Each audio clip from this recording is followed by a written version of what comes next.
India Bangladesh രണ്ടാം T20 നാളെ രാത്രി 7 മണിക്ക് ഡൽഹിയിലെ അരുൺ ജെയ്റ്റ്ലി സ്റ്റേഡിയത്തിലാണ് മത്സരം. പരമ്പരയുറപ്പിക്കാൻ ഇന്ത്യ ഇറങ്ങുമ്പോൾ ആദ്യ ജയം ലക്ഷ്യമിടുകയാണ് ബംഗ്ലാദേശ്. ആദ്യ മത്സരം കൈപ്പിടിയിലാക്കിയ ആത്മവിശ്വാസത്തിൽ പരമ്പര തേടി ഇന്ത്യ ഇറങ്ങുമ്പോൾ മികച്ച പ്രകടനം തുടരുന്ന താരങ്ങളാണ് കരുത്ത്. ഓപ്പണിംഗിൽ സഞ്ജു സാംസണും അഭിഷേക് ശർമ്മയും മികച്ച ഫോമിൽ. റൺസ് ഉയർത്താൻ നായകൻ സൂര്യകുമാർ യാദവ്. ആദ്യ മത്സരത്തിൽ 36 റൺസും ഒരു വിക്കറ്റും നേടി കരുത്ത് കാട്ടിയ ഓൾറൗണ്ടർ ഹർദിക് പാണ്ഡ്യയും ഇന്ത്യക്ക് പ്രതീക്ഷയേകുന്നു. പേസ് കരുത്തായി അർഷദീപ് സിംഗും സ്പിൻ മാന്ത്രികതയുമായി വരുൺ ചക്രവർത്തിയും ചേരുമ്പോൾ സന്ദർശകർക്ക് വലിയ വെല്ലുവിളിയാകും. ബൌളിംഗിൽ ശ്രദ്ധയൂന്നി പവർ പ്ലേയിൽ റൺസ് ഉയർത്താനാകും ബംഗ്ലാദേശ് ശ്രമിക്കുക.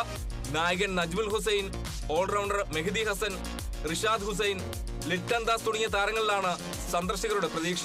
മുസ്തഫിസുർ റഹ്മാൻ, ഷൊറിഫുൽ ഇസ്ലാം എന്നിവരുടെ ബൌളിംഗും ബംഗ്ലാദേശിന് കരുത്തേകും. 2019-ൽ ഡൽഹിയിൽ ഒടുവിലായി ഇരു ടീമും ഏറ്റുമുട്ടിയപ്പോൾ ബംഗ്ലാദേശ് ജയിച്ചിരുന്നു. ആ ജയം ആവർത്തിക്കാൻ സന്ദർശകർ ഇറങ്ങുമ്പോൾ യുവനിരയുടെ കരുത്തിൽ അനായാസ ജയമാണ് ഇന്ത്യ ലക്ഷ്യമിടുന്നത്. Sports desk, Kerala vision news.